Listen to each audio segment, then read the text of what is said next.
Buenas tardes, bienvenidos a la Casa de América para este acto de la presentación del informe del Banco Mundial que lleva por título El potencial de la integración, oportunidades en una economía global cambiante. Se trata de la integración de la economía latinoamericana en la economía global.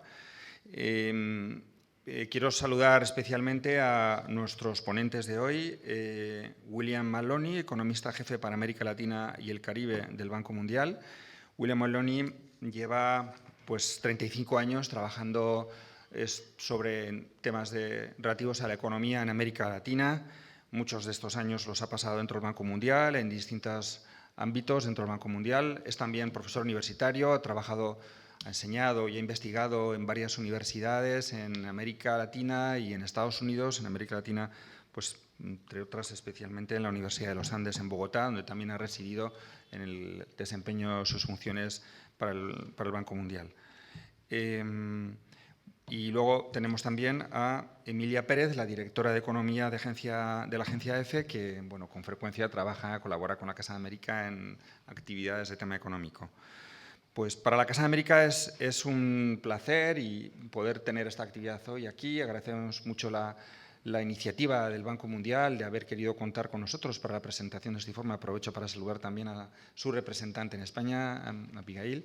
Y nosotros, Casa de América, tenemos ya una larga tradición de colaboración con el Banco Mundial para aspectos relacionados con la economía de América Latina. Me parece que el último informe que se presentó aquí del Banco Mundial fue en 2019 y pues ahora este informe, que es sin duda un informe que llega en un momento crucial, ¿no? La economía mundial está pasando por una situación extremadamente compleja y dentro de la economía mundial, la economía latinoamericana pues también, aunque en el informe pues, se comenta, se analizan algunos aspectos que son relativamente positivos dentro de lo que podría haber sido el desarrollo de la economía, la evolución de la economía latinoamericana en estos 2 últimos años tan turbulentos. Esta economía, la latinoamericana, ha demostrado una cierta resiliencia para pues, no caer tanto como podría haber caído. Esta resiliencia se debe a una serie de medidas que han sido tomadas en los últimos años y que han hecho que los países latinoamericanos tengan una mayor capacidad para encajar el golpe. Concretamente, ha habido algunas reformas en el sector de la administración que gestiona la economía, en los ministerios de Hacienda, en los bancos centrales, que ha permitido una reacción más rápida y eficaz ante las situaciones delicadas, complicadas. También, como parte de una buena gestión, las economías de estos países se han encontrado con más reservas, menos deuda en moneda extranjera, mayor blindaje frente a estas dificultades financieras. Y también los bancos centrales han actuado con mayor profesionalidad y eficiencia en la lucha contra la inflación. El gran problema de la región pues, es que la economía no crece lo suficiente. Durante toda la década del 2010 pues, los índices de crecimiento han sido muy bajos, prácticamente no ha crecido la región. Y para este año el Banco Mundial prevé un crecimiento de 1,4 y para el año que viene de 2,4. Estos son cifras claramente insuficientes para lograr resolver los problemas estructurales que tiene la región, estos problemas de desigualdad, tan grave desigualdad, que es quizás la mayor lacra, ¿no? del continente, de la región de América Latina, y las bolsas de pobreza, la inseguridad alimentaria, situaciones realmente dramáticas que no pueden ser atendidas convenientemente con unos índices de crecimiento tan bajo. Entre los puntos negativos pues, que explican digamos, estos bajos índices de crecimiento, pues se puede mencionar la falta de inversión en infraestructura, por ejemplo.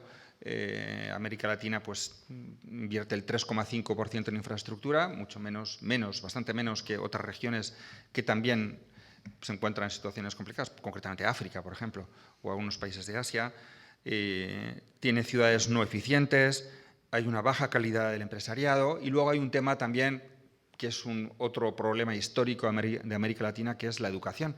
Una educación que nunca termina de recibir la atención necesaria por parte de los gobiernos y que pues, no atiende a las demandas de la población ni del momento, y al final ocurre que pues, no se forma a las nuevas generaciones convenientemente para ser capaces de desarrollar luego pues, un papel en el que facilite el crecimiento económico.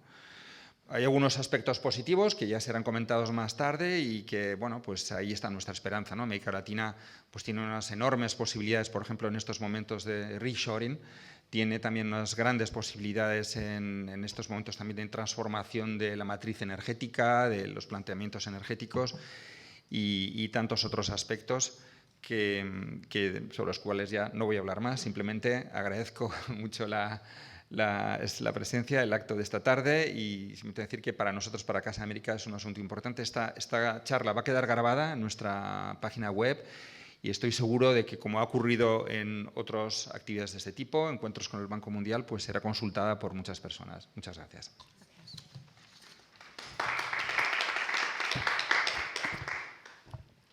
Pues, ¿funciona? Sí. Yo sé, hay tanta gente que me toca proyectar. Gracias a todos por abrirme este espacio hoy día. El título del informe es El potencial de la integración en la economía global. Y tiene dos capítulos, espera, para que domino la tecnología. El capítulo 1, siempre nuestros informes tienen dos capítulos. El primero es más coyuntural, entonces hablando de que hemos logrado un cierto nivel de resiliencia en América Latina, pero nos falta crecimiento, eso sí es clave. El segundo capítulo trata de un tema especial y en este caso es que hay oportunidades en la economía global, en reshoring y en la economía verde, pero exactamente en el momento donde necesitamos más inversión, más transferencia de tecnología, se ve al revés. Entonces tenemos como región entender qué está pasando y cuáles medidas tenemos que tomar para hacernos honestamente más atractivos. Entonces, me pueden parar con cualquier pregunta, lo que sea. Voy a intentar hacerlo todo en 25 minutos. Entonces, quizás voy a pasar por algunas láminas más rápido aquí. Primero quiero empezar con algo sobre la pandemia, porque nos pegó duro la pandemia en América Latina y es importante saber, cuando estamos hablando de resiliencia, cómo estamos preparados para la próxima. Y uno puede ver que muchos países de la región, como Chile, Uruguay, Perú, Argentina, ya están con niveles de vacunación más o menos a nivel mundial o por encima del promedio mundial. Al otro lado tenemos una región entera, que sería el Caribe, donde estamos muy por debajo de donde tenemos que estar. Entonces, esto nos preocupa un poquito. Pero hay una resistencia en la región, subregión, que no permite hacer más progreso aquí. También los servicios sanitarios de salud, digamos, se han demorado mucho en solucionar los problemas identificados durante la pandemia. Es problema porque obviamente están todavía ahí y si hay otra pandemia estamos con los mismos problemas. Y también estimamos que perdimos más o menos 1 año y medio de educación de los alumnos de la región por no asistir a la escuela y esto le va a costar más o menos 10% de sus ingresos a lo largo de su vida. Entonces, eso sí es una pérdida grande. Voy a dejar el tema de salud ahí y entrar en lo de economía, donde estamos con un crecimiento demasiado bajo para resolver los problemas de las tensiones sociales que hemos experimentado en los últimos años y para remediar todos los niveles de pobreza que tenemos. Pero tenemos que tener algo de optimismo, cauteloso a la vez. Y voy a explicar por qué. Primero, hemos hecho muy mal relativamente en salir de la crisis. Estamos ya recuperados todo lo que perdimos en términos del PIB, pero estamos en la línea o en naranja ahí, la peor de todos los países, las regiones en términos de recuperación. Y entre subregiones se encuentra que América del Sur, y esto incluye, creo, México, ya está recuperando más o menos su tendencia original. América Central probablemente no lo va a recuperar. Recupera la tendencia, pero no el nivel, digamos. Y el Caribe está en otro rumbo, y es más que nada porque el negocio de turismo no se ha recuperado todavía. Tenemos esperanzas, no, pocas esperanzas para el año que viene. Estamos en 1,4% del PIB crecimiento, mientras el mundo crece en 2,1%. Es un año mal para el mundo en general por varias razones, pero se puede identificar 4 cosas que explican el movimiento del corto plazo de las economías de América Latina. Uno es el crecimiento de G7, los países avanzados, donde se ve que estamos esperando estancamiento o peor. Segundo, el crecimiento de China, que esperamos que va a crecer, pero es muy incierto. Los precios de productos primarios, materias primas, siguen a la baja, y tasas de interés mundialmente son muy altas, y eso también nos frena. Entonces estamos con todos esos problemas en el corto plazo. Y hasta que tengamos la inflación bajo control en los países avanzados, vamos a ver tasas de interés altas, crecimiento lento en los países avanzados. Pero es importante darnos cuenta que esas tasas de crecimiento bajas no son fruto de la pandemia ni de la guerra en Ucrania, porque son más o menos las mismas tasas que experimentamos en la década de los 2010. Es decir, estamos creciendo en esa época 2,2%, mientras el mundo estaba creciendo en 3,1%. Es decir, que estamos hablando del mismo fenómeno de muy bajo crecimiento. Entonces tenemos que enfocar un poquito más sobre este tema, temas estructurales. Los indicadores sociales más o menos se han recuperado. Niveles de empleo están por encima de donde estuvieron en 2019. La pobreza, mira, es que Brasil hizo algunas transferencias súper generosas, entonces en Brasil durante la pandemia bajó la pobreza. Pero en el resto de América Latina, en la línea naranja se ve que subió bastante y está regresando a sus niveles anteriores, digamos de 2016, es decir, que perdimos casi una década de progreso en la pobreza. Entonces tenemos que tener ese hecho en la pantalla. La inflación de los alimentos y de los combustibles, pero enfoquemos en los alimentos para empezar, ha aumentado también el nivel de pobreza en más o menos promedio un punto porcentual en la región. Eso es más que nada debido a la guerra en Ucrania. Toda la región ahora es con un espacio fiscal bastante limitado. Durante la pandemia hicieron exactamente la cosa que tenían que hacer, fue expandir la red social, la red de apoyo a las familias. Hicieron exactamente lo que debían hacer, aunque eso implicó aumentos en la deuda, deuda nacional de como 10 puntos porcentuales. Entonces, estamos ahora con retos importantes en cuanto a manejar la situación fiscal. Sin embargo, los mercados extranjeros lo están mirando la situación con calma. ¿Okay? Es decir, que les voy a mostrar algunos hechos. El déficit promedio sigue más o menos donde estuvo el año pasado, es en 4,4%, que es alto, no es extremo, pero es más que sostenible en el largo plazo. Pero los países sí han hecho un esfuerzo importante en generar superávits primarios, pero el problema es el costo de la deuda, de pagos de intereses, ha subido tanto que estamos más o menos donde empezamos al principio del año pasado. Estamos esperando que el año que viene, con la bajada de tasas de interés, podemos llegar a 2,7% más o menos. Es importante darnos cuenta, y creo que les voy a mostrar un gráfico, que el aumento en los costos de manejar el deuda no viene de diferenciales de riesgo, debido al riesgo. Es que más o menos los mercados internacionales están aumentando un poquito el ENBI, pero no mucho. Es más bien el costo de financiamiento global que nos está molestando. te voy a pasar esto para que tenga más tiempo. La lucha contra la inflación ha sido satisfactoria. Sí se quita Argentina, que ha tenido problemas con la inflación por varias décadas, y Venezuela, que también tiene su cosa sui generis. El promedio de la región es más o menos 7.9%, que es por debajo del OCDE, por debajo de Europa del Este, un poquito por encima de Asia Oriental.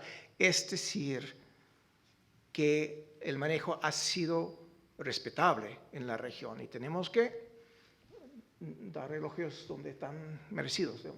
Estamos esperando más o menos 5% el año que viene y el año 2024 esperamos que la gran mayoría de los países van a lograr las metas de los bancos centrales. Se ve que en los últimos 6 meses de 2022 ha habido una caída sostenida de tasas de inflación y que expectativas de inflación no se ve. Es decir, son estables. Eso es lo que quiero decir. Mirando estas tendencias de largo plazo, no se ve un aumento fuerte en lo que espera la gente en, digamos, 5 o 6 años. Adelante, que es sumamente importante, dado la historia de nuestra región. ¿Y cómo pasó eso? Es porque los bancos centrales de la región tomó una posición muy temprano y muy agresivo en combatir la inflación. Y es entendible, dado la historia que tenemos en la región. Pero se ve, por ejemplo, las líneas interrumpidas son la trayectoria tradicional de cómo aumentan las tasas de interés en épocas anteriores de combatir la inflación. Lo que se encuentra es que la tasa de escalamiento, el aumento en tasas de interés fue mucho más agresiva en esta época y además tomó lugar en el caso de Brasil un año entero antes de que la Fed se puso los frenos. Y también en Chile, en México, 9 meses antes de la Fed.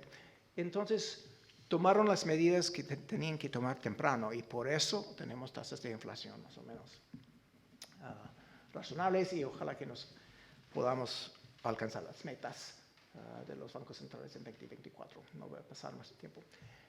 Yo quiero destacar, pues, estos temas que acabo de describir un poquito, que América Latina ha alcanzado una cierta normalidad en términos del manejo macro, que es importante darnos cuenta, porque sigue la narrativa de que América Latina siempre tiene problemas con el manejo macro, y en ciertos casos sí es el caso. Sin embargo, es importante darnos cuenta que hemos tenido una estabilidad macro. En los últimos 2 crisis no hemos hecho peor que cualquier otra región.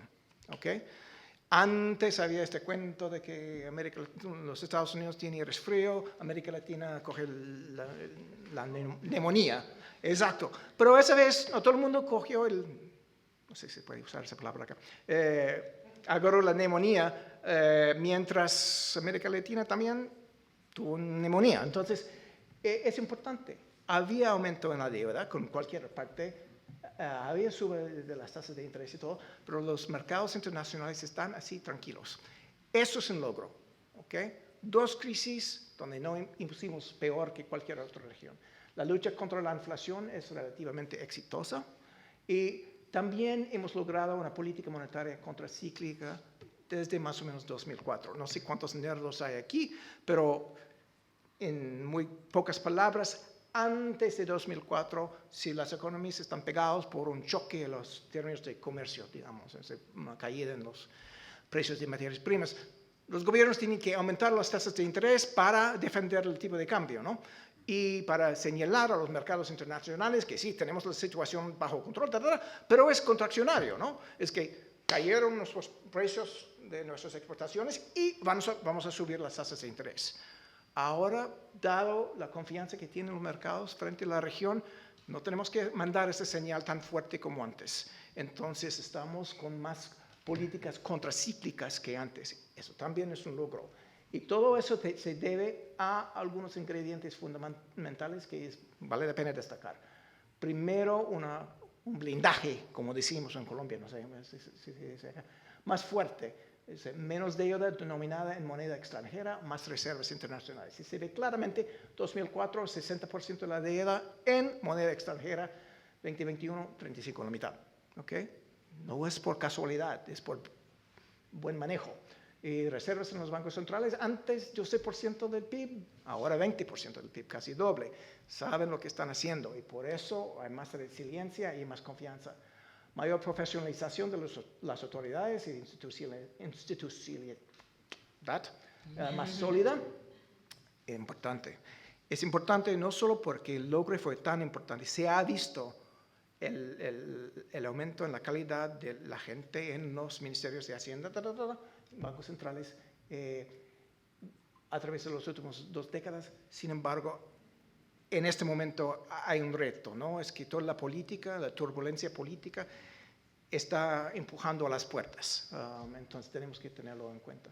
Y primero, la independencia del Banco Central y los objetivos de inflación, inflation targeting, ha sido muy importante también. Entonces se debe defender. Yo creo que es un logro de la región y tenemos que hacer todo para que no se pierdan. Y quiero dejar la primera parte con esta paradoja, que a pesar de todo lo bueno que hemos hecho en términos macro, se ve que estamos con menos inversión extranjera que antes. De nuevo, la narrativa de la región es demasiado peligrosa, macro, instabilidad macro. Hemos logrado una cierta estabilidad. Sin embargo, se ve que mientras en Asia o las economías en desarrollo en general hay una subida fuerte, los flujos a América Latina y el Caribe se han estancado o van bajando y nuestro porcentaje de esos flujos globales va bajando, que es un problema dado que queremos ser una plataforma para nearshoring y para explotar las nuevas posibilidades del mundo, de la tendencia hacia la economía verde. Entonces, yo creo solamente para que tenemos este gráfico muy claro. Ese es el problema al fondo de todo. Que es el primer capítulo fue todo coyuntural. Esa es la cosa que tenemos que tener en mente cuando nos ponemos a dormir por la noche. Es que como porcentaje de los ingresos del G7, de los países avanzados, los países de Asia están subiendo. Hay una convergencia. Mientras en América Latina estamos bajando desde más o menos 44% a 32% en las últimas décadas. Eso es lo que tenemos que cambiar, porque es exactamente función de que estamos creciendo muy lento. Pero tenemos 2 tendencias en el mundo. Uno es el reshoring, es otra la enorme ventaja comparativa verde que tiene América Latina. ¿Qué es?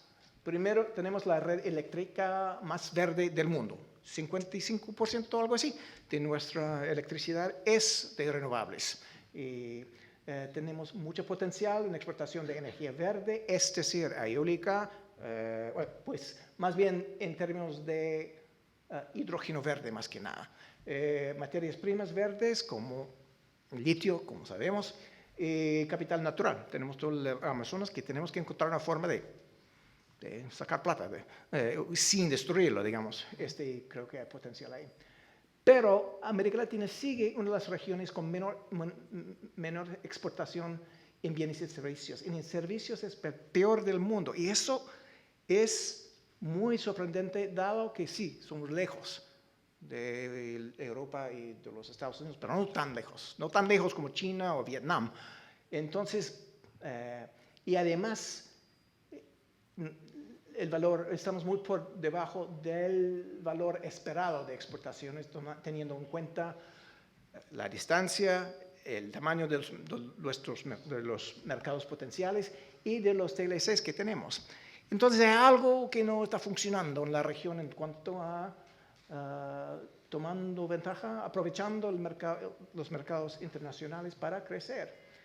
Además se ve que el comercio ha sido, con la excepción de México, que es esta línea arriba, la región es más o menos estancada en términos de su integración, en términos de comercio con el resto del mundo. Sí, hay algo subiendo en 2020 y 2021, eso sí, podría ser más que nada exportaciones de materias primas a China, pero no se ve, por ejemplo, después de todas las décadas de apertura, de reforma, no se ve un boom en exportaciones.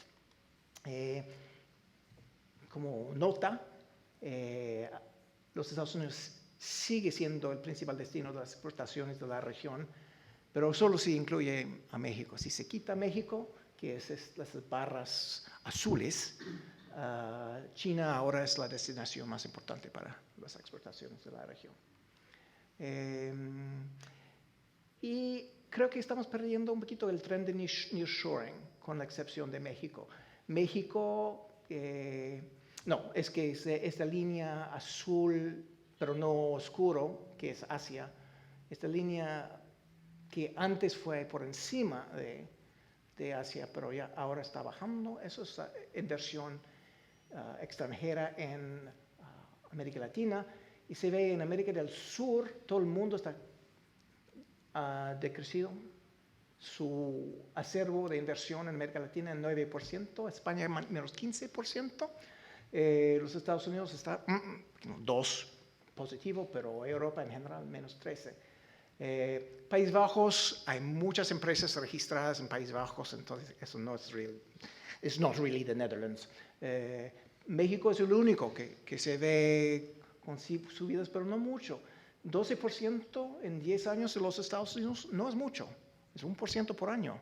Mientras toda esa cosa de reshoring, 1% por año, no es nada.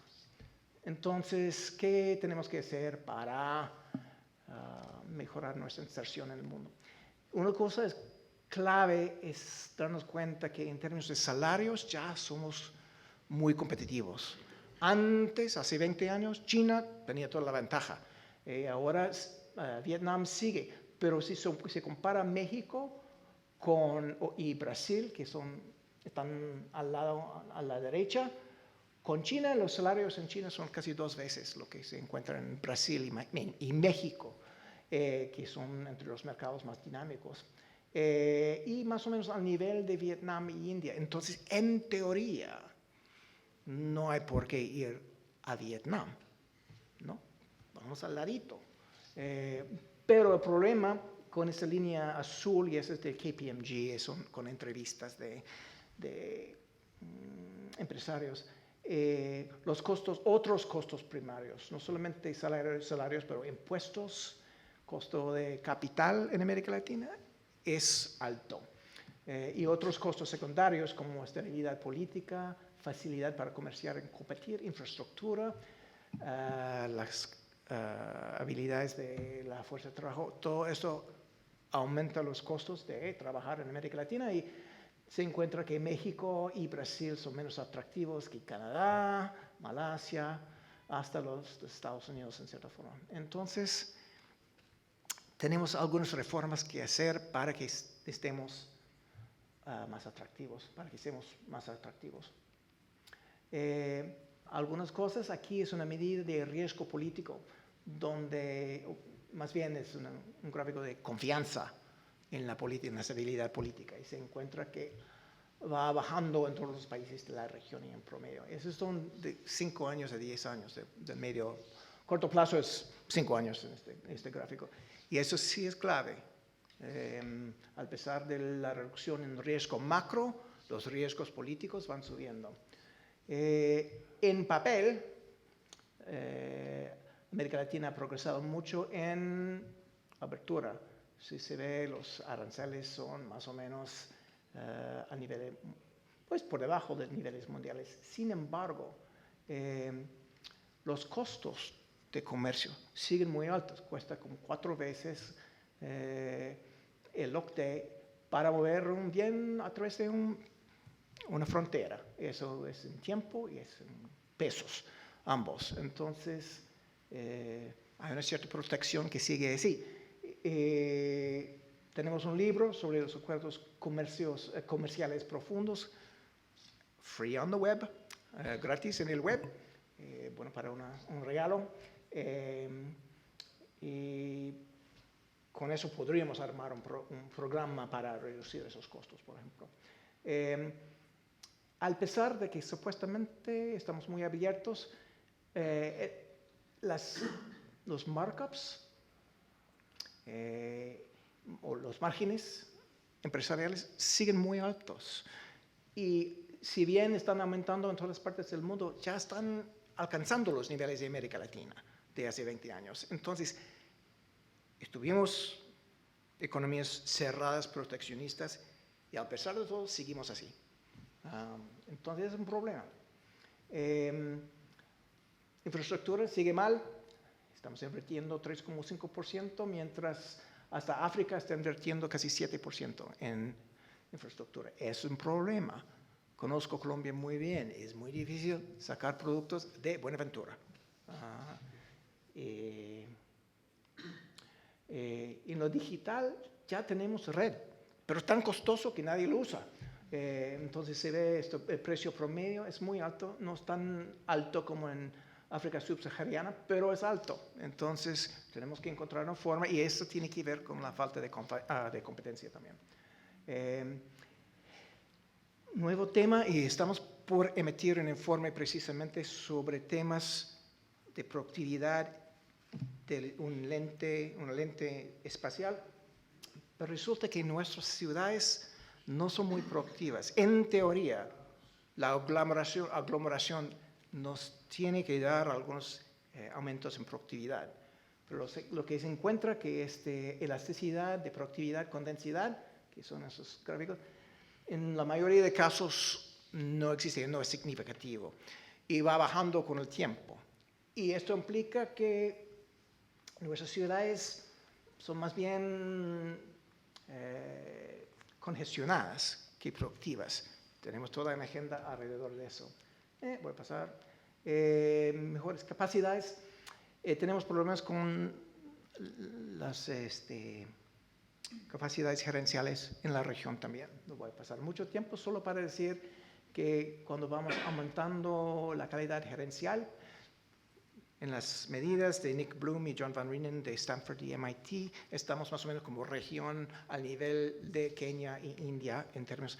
México está por encima, pero por su integración en las cadenas de valor. Pero en general en la región seguimos poco preparados. Pero este gráfico demuestra que cuando se va aumentando la calidad gerencial se encuentra que hay más exportaciones, en el caso colombiano. Voy a pasar eso porque estoy sin tiempo.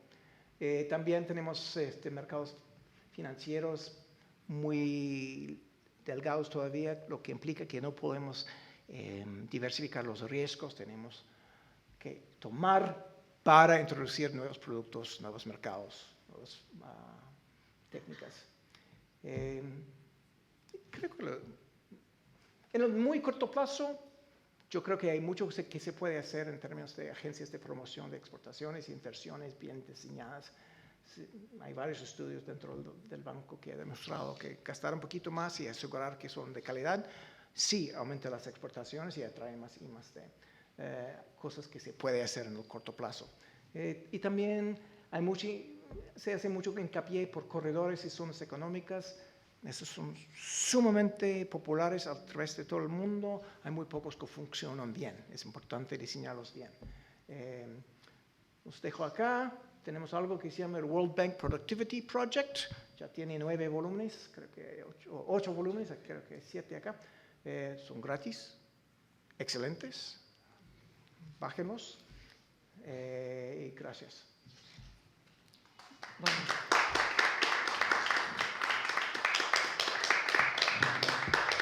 Muchas gracias por la presentación. Tal y como lo tenemos planteado el acto, yo le voy a hacer algunas preguntas, pero por supuesto estáis invitados a plantearles las vuestras. Yo quería empezar hablando pues, de ese crecimiento insuficiente que se ha detectado y que no, bueno, que, repitiendo la palabra, no es suficiente para aliviar la pobreza, luchar contra las desigualdades. Se ha bajado de ese 1,7 a 1,4, para el que viene se estima un 2,4. ¿Cuánto tendría que crecer la región para lograr no resolverlo todo a corto plazo, pero para empezar a resolver y marcar una diferencia? Digamos 5%. Duplicamos, pues es una meta, pero si pudiéramos duplicar la tasa de crecimiento que estamos con, sí, se puede hacer progreso, pero 2,4, dada la tasa de crecimiento de la población, no, ingresos per cápita casi no crecen. Y para llegar a ese deseado 5%, ¿qué habría sobre todo que incrementar? ¿La inversión? ¿Más apertura comercial? ¿Es realista? O sea, con algunos ingredientes es una tasa de crecimiento realista. Hay que cambiar un poquito la forma en que estamos mirando la inversión extranjera. Y en algunos países se da cuenta, por ejemplo en Chile ahora, es que tenemos que tratar la inversión extranjera directa no como fuente de ingresos de impuestos ni de chamba, de puestos de trabajo. Tenemos que pensarlo como oportunidad de aprender. Si uno mira la trayectoria de los países exitosos de Asia, Japón, Corea, Taiwán y ahora China, en todo caso la meta no fue crear empleo en el corto plazo, fue llegar a la frontera tecnológica lo más rápido posible. ¿Por qué? Porque fue la única forma de estar al mismo nivel que los países occidentales. ¿Okay? Eso fue. Entonces tenemos que pensar así. Tenemos esta oportunidad, pero lo que no queremos es repetir el pasado donde llegan los extranjeros, nos llevan el cobre, nos dan 20% y gracias. Esto nos da la posibilidad de diversificar o evolucionar en economías más dinámicas. En el corto plazo, que quizás no es tan corto, toda la inestabilidad que se ha visto en las economías de la región ha tenido dos impactos. Uno es la inestabilidad en sí, que es un desincentivo para invertir, pero también el bajo crecimiento de nuestras economías ha creado una falta de confianza en el modelo, que en cierta forma es merecido. Sin embargo, con inestabilidad política y inestabilidad en términos de las normas del juego, estamos con problemas en atraer capital y tecnología a la región. Entonces es un problema. Hay un gráfico en el informe que es muy visual y es esa tendencia prepandémica y el PIB real, como algunas subregiones se van acercando, aunque todavía no la han alcanzado, pero otras todavía, como el Caribe, por el impacto en el turismo, no llega. ¿Para cuándo estiman que eso se pueda corregir y esas líneas empiecen a confluir? Pues sí, si hace una extrapolación, sí. estamos hablando de 2026, 2027, pero el hecho es de que América Central nunca se va a acercar donde estuvo anteriormente. Ya ha logrado su tendencia anterior, pero perdió un par de puntos, ¿no?, del PIB. Y el Caribe, sí, como se ve, está con 3 o 4 años puede lograr donde estuvo, pero perdió mucho en estos años pasados. Otro de los aspectos que analiza podéis de verdad interrumpir para preguntar, porque yo puedo seguir preguntando, bueno, hago esta y ya. Otro de los aspectos que analiza el informe es el del empleo. Va bien en términos cuantitativos, digamos, pero no cualitativo. ¿Qué son los aspectos que más preocupan? Pues no es sorprendente que el mercado laboral seguiría con daño de todo lo que pasó durante la pandemia. Lo que hemos visto es que no ha aumentado la informalidad. En algunos países sí, pero en general no. Pero se encuentra que hay menos beneficios en ciertos casos, que hay salarios menores de lo que había anteriormente. Entonces, eso es lo que estamos hablando cuando se habla de una bajada en la calidad de trabajos. La única forma de mejorar la calidad de trabajos y de reducir la tasa de informalidad es tener crecimiento rápido. Se puede hablar de reformas a las normas laborales o lo que sea. Bueno, eso sí, te da un par de puntos. Pero estamos, por ejemplo, en Perú con 75% de informalidad. Eso necesita crecimiento dinámico por varias décadas para eliminar. Muy bien, vamos ahí a la primera fila, que tenemos una pregunta. Muchas gracias por la presentación. Mi nombre es Pilar Sánchez Bella. Le agradezco mucho, me ha parecido muy refrescante el tono positivo del análisis de la región, porque normalmente cuando se habla de América Latina y la economía se pone, yo creo, el acento en todo lo negativo y a veces creo que se hace hasta de forma bien intencionada para atraer atención y apoyo, ¿no? Yo trabajo en el presidencial gobierno y estamos siempre prestando mucha atención a que en los foros internacionales se hable de los países de renta media, de América Latina, ¿no? Y a lo mejor por eso se pone más énfasis en lo negativo. Pero quería preguntarle sobre cómo cree que le afecta a la región la nueva era en la que estamos de política industrial, por llamarlo de alguna forma, ¿no? Tenemos en Estados Unidos el Inflation Reduction Act, en Europa estamos muy preocupados y tratando de darle un spin positivo, pero también desde una visión de mayor política industrial o apoyo público.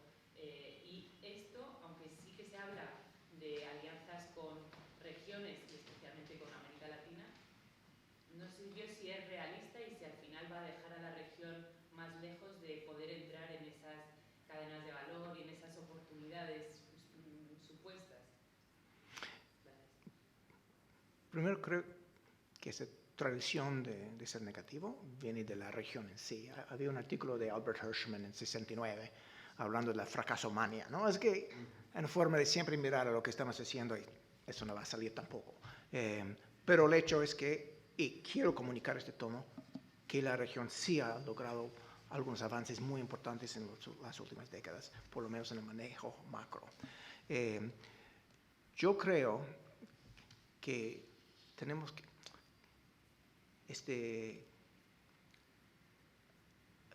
que el hecho de los Estados Unidos está pensando más en política industrial puede ser dañino por un lado, es decir, que demuestra que no tienes que ser tan competitivo o no tienes que abrir sus fronteras o lo que sea, por un lado. Por el otro lado, toda esta agenda de aprendizaje que estoy describiendo requiere una cierta actividad por parte del gobierno. Les doy un ejemplo. Noruega. Noruega descubre gas y petróleo hace 30 años. Okay. Una opción fue contratar a BP o algo para sacarlo, nos da 20%, gracias, chao. Lo que hicieron, otro es nacionalizar la cosa y sacarlo como pueda. Lo que hicieron fue una política muy deliberada de trabajar con las empresas internacionales y les dieron puntos con la transferencia de competencias y tecnología. Entonces, en el próximo vez que haces una licitación para un pozo, lo que sea, ¿cuánto nos ayudó en aprender? ¿Okay? Y esto me parece, es una política industrial, es un impedimento al libre comercio, eso sí es. Pero fue bien diseñado para hacer lo que tenían que hacer, fue exactamente llegar a la frontera. Y llegaron a la frontera. Entonces yo creo que Chile está procediendo con esa misma idea.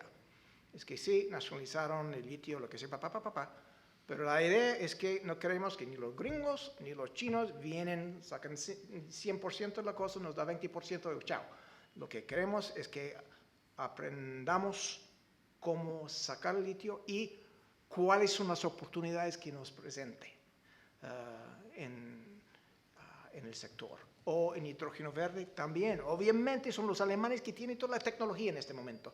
Entonces están invirtiendo, están subsidiando a los alemanes para desarrollar el sector. Pero están metidos, ¿no? Están mirando, están pensando en triplicar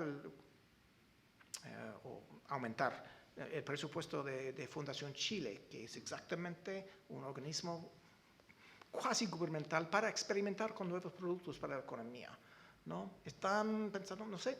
Sí, entonces yo creo que lo que no puede afectar el Inflation Reduction Act es cómo apalancan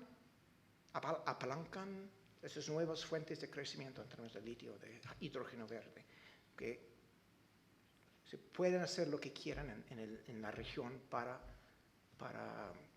crecer por encima de esas oportunidades. Y yo creo que con el nearshoring hay oportunidades también porque los Estados Unidos lo necesitan. Entonces, con eso creo que hay campo de maniobra, digamos. Hay posibilidades.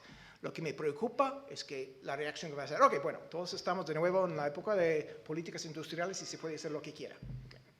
Enlazando un poco con ese tono de ver lo positivo y también de la apuesta por la industria o la inversión productiva, es verdad que América Latina, lo destaca el informe, no ha gestionado peor que otros estas dos crisis últimas, Pero es verdad que frente a otras zonas, especialmente Europa y Estados Unidos, no ha habido unos Next Generation ni ha habido un plan de estímulo. ¿Cuánto hubiera marcado eso la diferencia? El hecho de no haber tenido pues, una región que se puede permitir invertir, hacer de forma mancomunada de alguna manera, hacer un plan de fondos entre todos. ¿Cuánto hubiera marcado la diferencia? No sé. Honestamente no sé. Yo creo que siempre ha habido intervención en los países, Chile menos que otros, por ejemplo, pero Colombia ha experimentado con varias cosas, ¿no? Perú ha experimentado con varias cosas. Argentina tiene política innovadora, ¿no? De estimular varios tipos de nanotecnologías, biotecnologías, están metidos en eso. Entonces están, quizás no tanto como está haciendo Biden ahora, pero han hecho esfuerzos. Vamos con otra del público aquí. Sí, quería preguntar, bueno, es que salen muchas dudas porque también es una región muy amplia, pero quería preguntar el tema a nivel de precisamente integración y acuerdos, porque América Latina pues tiene los recursos, pero muchas veces el problema es que no tiene o la capacidad tecnológica o el capital para hacerlo de entrada. Y en este sentido, para poder atraer esas cadenas de valor que se están quedando o que se han quedado fuera, ¿dónde entra digamos, el fenómeno o la posibilidad de un Mercosur coordinado para negociar de forma grupal? Porque uno de los problemas que se ha visto es China negociando de par a par, negocia con Brasil, negocia con Argentina, pero no negocia con Mercosur. Y por el otro lado, la Unión Europea, con un acuerdo que lleva décadas desarrollándose, pero que no termina de ser competitivo, empezando por la propia política agraria europea, etc. Entonces, ¿qué papel jugaría una posible coordinación política en el Mercosur? ¿Aportaría ese crecimiento o más bien los países están creciendo más por sí solos?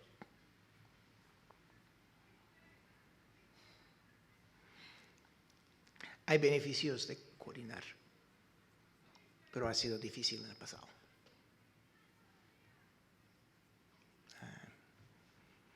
Lo dejamos. Yo una pregunta, yo soy de México, investigadora del Colegio de México y ahora trabajo en el Ministerio de Transición Ecológica. Entonces no soy economista, mi pregunta es Menos mal. Ambiental, más desde oportunidades, ¿no? La transición ecológica, incluyendo la energética, que ocupa gran parte, puede ser una oportunidad para esa integración geoestratégica que ahora se está en esta reconfiguración geoestratégica del mundo y sobre todo de cara a ahora la cumbre CELAC Unión Europea, que es en julio, en un mes. Mi opinión no informada, no porque no soy economista, es que América Latina llega, y por lo que veo, ¿no?, sin liderazgo, frente a una región muy fuerte, que es la europea, que sabe lo que quiere y que sabe que tiene un programa para dialogar o para firmar un acuerdo con América Latina, con la CELAC. Sin embargo, el otro lado, para mí, desde mi perspectiva, es sin liderazgo, porque no les interesa a algunos países, porque están ocupados en sus propios problemas o porque, que son muchísimos, ¿no?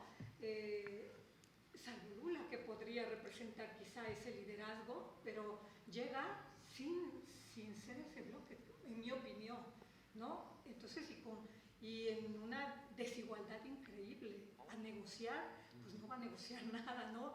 Llega a una gran oportunidad que creo yo que se pierde, porque ahora mismo, a ver, yo no quiero decir que América Latina tenga que seguir siendo o basar su economía en el sector primario, pero la transición energética, ahí está mi duda y mi pregunta, no sé si es una oportunidad y si está preparado, porque eso requiere cualificación. Y también creo que es una limitante que vemos. ¿Cualificación es decir, certificación o de...? Personal cualificado. Ah, sí, eso sí. Personal cualificado, ¿no? Aquí en España falta, por ejemplo, para la transición energética. Entonces ahí, entonces está ahí eso, pero yo no sé si si se aprovechará, sabemos que tenemos materiales críticos que aquí están buscando desesperadamente, ¿no? Pero no sabemos cómo ponerlos en el mapa estratégico. Saben dónde está el litio. Pero ese país sabe que... No, pero ok. Primero, para ser positivo de nuevo, esta idea de Europa tener los Carbon Border Adjustment Mechanisms, no sé cómo se dice en castellano, nos da una oportunidad. Asia tiene energía sucia. Entonces, sí, vamos. Y América Latina, nuestra matriz eléctrica es muy verde y puede ser aún más verde. Entonces, si hagamos toda la trazabilidad, certificación, todo eso, en una forma muy creíble, yo creo que nos da una ventaja competitiva comparado con otras regiones, exactamente por eso. No sé si tenemos que negociar como bloque. Obviamente mi última respuesta señala que tengo poca confianza que eso va a pasar. Pero menos mal si pudiera. Pero cada país puede implementar un sistema así, ¿no? En el agro, tenemos que modificar nuestro agro porque son nuestras vacas más que nada que están emitiendo metano, ¿no? Entonces, pero eso sí se puede hacer país por país y desarrollar los sistemas para que los europeos lo acepten. Igual con algunas manufacturas, ¿no? Estamos hablando de reindustrialización, bueno, pues ya tenemos una ventaja. Entonces, yo creo que hay posibilidades ahí. Pero tenemos que desarrollar los sistemas y tener una estrategia, que queremos estar en ese mercado. Y para entrar en ese mercado tenemos que hacer tal cosa. Y la cosa que me preocupa es que, como vemos, a pesar de los tratados de libre comercio que tenemos, no estamos aprovechándolos. Y trabajo muy cercanamente con una ciudad en Colombia que se llama Manizales.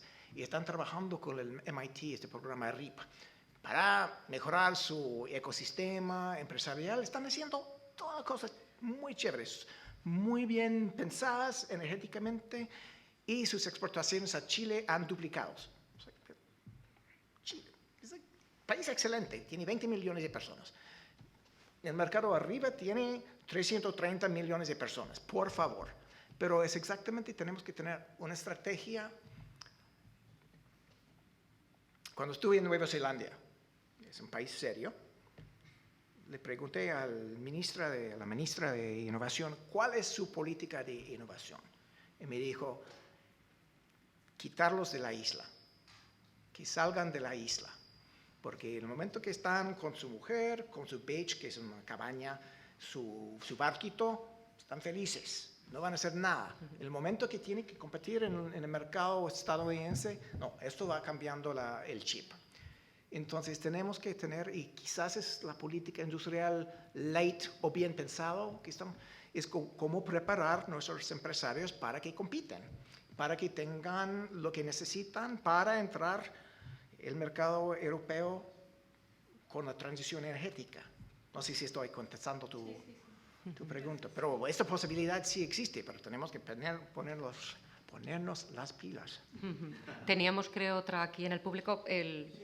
Sí, perdón, luego. Yo soy de Uruguay y de acuerdo a la diapositiva que usted mostró y las gráficas que se tenía, hubieron dos que a mí más me llamaron la atención, una por un motivo de salud y otro por un tema económico. La primera de ellas era en relación a aquellos países que tenían un nivel de vacunación mayor que otros en el mismo continente.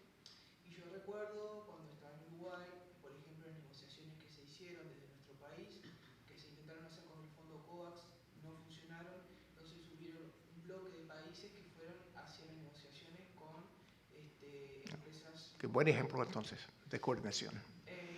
Y por otro lado, bueno, quisiera saber si usted opina que esos países que tomaron esas decisiones han llevado a que los niveles de vacunación sean mayores que los que se adhirieron al fondo COVAX, por ejemplo.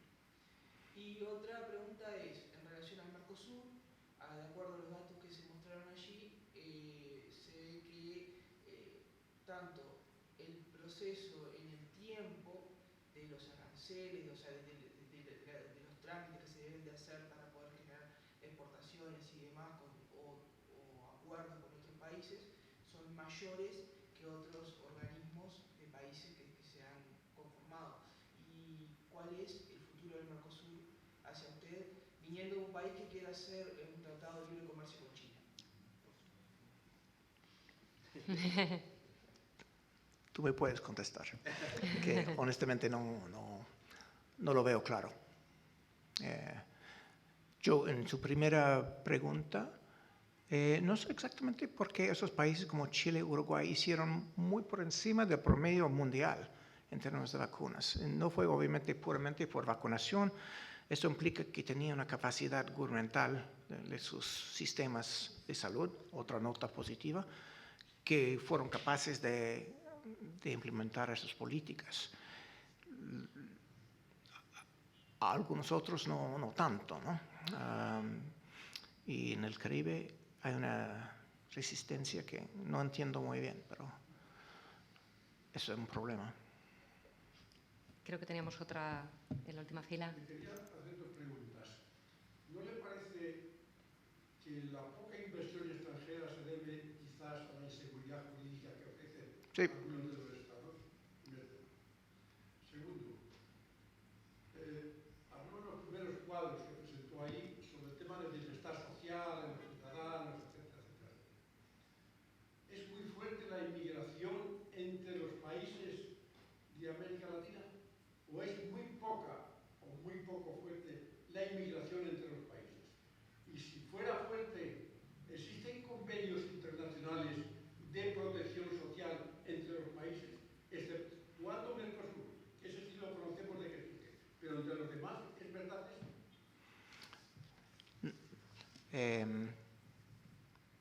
¿Cuál fue la primera pregunta? O déjame contestar a la segunda. La seguridad jurídica. Sí, lo contesté. Es un problema. Y, y hay varias cosas que tenemos que hacer en términos, no solamente de eso, pero en términos de resolver problemas de solvencia, de resolución de conflictos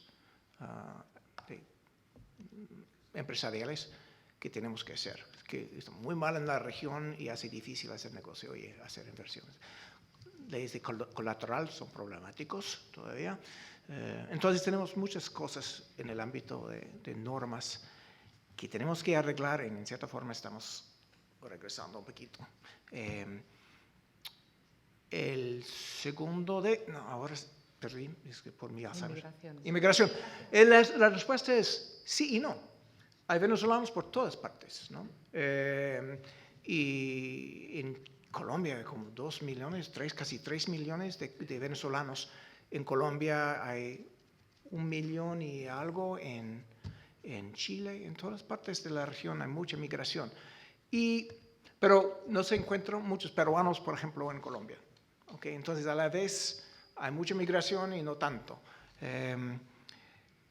Lo que me ha impresionado es cómo los gobiernos, dos hechos positivos. Uno es que cómo los han recibido en general los gobiernos de los países recipientes de venezolanos. Especialmente Colombia ha hecho un esfuerzo impresionante para ubicarlos, para insertarlos en el mercado laboral.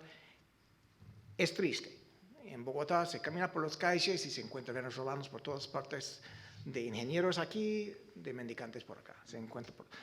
Pero los gobiernos sí han hecho un esfuerzo importante sin un convenio regional, digamos.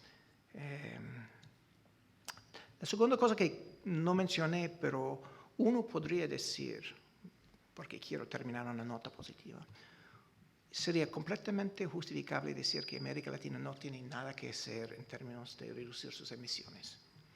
Contribuimos 7% a los greenhouse gases, no sé por qué estoy pitando acá. Pero hay un movimiento muy fuerte desde abajo que la ciudadanía de América Latina tiene una mentalidad muy verde ahora. Honestamente, China es el problema y los Estados Unidos. ¿Okay? Sin bajar sus emisiones, el daño colateral va a pasar a América Latina, no importa lo que hagan, ¿no? Pero hay un chip, hay un cambio de chip muy importante. No es como Costa Rica, que tiene esta imagen de ¿qué queremos? Supernatural, ecosistémica, no, pero en Colombia, fuerte, hasta que el presidente quiere dejar de explorar el petróleo, ¿no? Es fuerte, ¿no? No creo que es buena política, pero en términos de los recursos del Estado, pero eso sí me impresiona, y este movimiento es una cosa muy positiva en la región. ¿Y es un movimiento puntual, es un movimiento llamado a quedarse? Por ejemplo, en algunos casos, algunos anuncios parece que pudieran decaer. Si... No, es un movimiento popular. No sé si tenemos Sí, alguna estoy de acuerdo. pregunta ¿Estás más? de acuerdo o no? Sí. Yo quería también, me da pena ahora volver con un tema negativo después de haber sido más esperanzadores con la parte verde, pero quería preguntarle por ese aspecto de la pobreza que tiene que ver con los alimentos, en la carestía de los alimentos. ¿Qué pronósticos hace el Banco Mundial para los próximos tiempos? La inflación la van controlando, es verdad que ahí ha habido un buen ejercicio, pero la parte de... Pues el problema de la inflación, más que nada, o el problema en luchar contra la inflación, es que la mayoría ha venido... Hay una parte importante de demanda, ¿no?, de los estímulos durante la pandemia, pero una parte muy fuerte viniendo de problemas con las cadenas de valor internacional, problemas proveniendo de la guerra en Ucrania, ¿no? Se ha visto que los precios de comida, de alimentación han bajado, y los precios de combustibles también. Entonces, la inflación fuerte en estos elementos de la canasta básica, pues no, están comportándose en una forma mejor para las familias pobres. Entonces, lo que podemos esperar es que la inflación, obviamente, que se resuelve todos esos problemas geoestratégicos, pero que siguen cayendo por los precios de alimentaciones, y que empiezan a crecer las economías más fuertes, porque sin eso no hay esperanza, digamos. Pues con estos mensajes... tenemos una última pregunta y con esa... La pregunta que sea positiva. es en relación con la pregunta que antes le hice. Mire, nosotros hemos estudiado alguna vez, usted sabe que el sistema público de pensiones en Chile tiene unos grandes fondos de reserva impresionantes. Los AFP. Llegó en un momento determinado que tenía hasta el 15 o 20% del Producto Interior Bruto de Chile. ¿Sabe usted dónde tenían invertido eso? No en Chile, en Suiza y en Países Bajos. Eso así no puede funcionar en esos países. Es imposible. Es imposible. Yo lo que no sé es qué es lo que está pasando ahora, pero hubo un momento en que eso pasó y se sentían orgullosos de esa situación, y eso no puede ser. Estamos hablando de un 15 o un 20% del Producto Interior Bruto tenía como fondos de reserva los fondos de pensiones chilenos. Eso fue cuando lo implantó Pinochet, que no lo han quitado, en parte todavía. Y eso es grave, muy grave. Hay que mantener un portafolio diversificado, ¿no?, que tiene todos los fondos de pensiones de todos los trabajadores de Chile, ¿no? Entonces, no voy a defender una asignación a tal país, pero tener una gran porción fuera que no está expuesta al riesgo país de Chile hace sentido, ¿no? No voy a decir que tener 90% en Suiza no, eso no, pero nos toca mirar con más cautela al problema que están haciendo, y parte es asegurar que esos fondos están cuando se jubilan, pero nos toca mirar con más cautela. Pues hasta aquí el tiempo. Ha sido, la verdad, interesantísimo la presentación. Muchísimas gracias por su presentación. Muchísimas gracias al público por seguirnos y por las preguntas tan interesantes que han planteado. Y hasta otra. Perfecto. Gracias.